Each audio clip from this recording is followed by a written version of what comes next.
Have you ever wondered how a three-dimensional object can be represented accurately on a two-dimensional screen?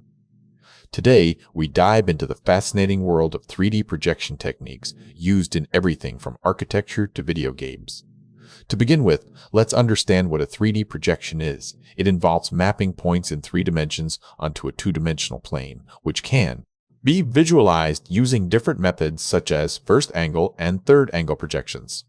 First-angle projection is commonly used in Europe and Asia, where the object is placed between the observer and the plane of projection, while third-angle projection, popular in North America, places the plane between the object and observer. In computer graphics, OpenGL transforms vertex data from I-coordinates to clip coordinates using a GL projection matrix.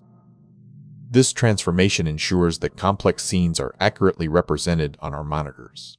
Projection mapping takes this concept further by projecting images onto irregular surfaces, turning everyday objects into dynamic displays.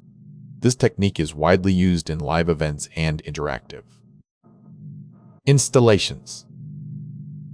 One challenge in projection mapping involves blending edges between multiple projectors to create a seamless image.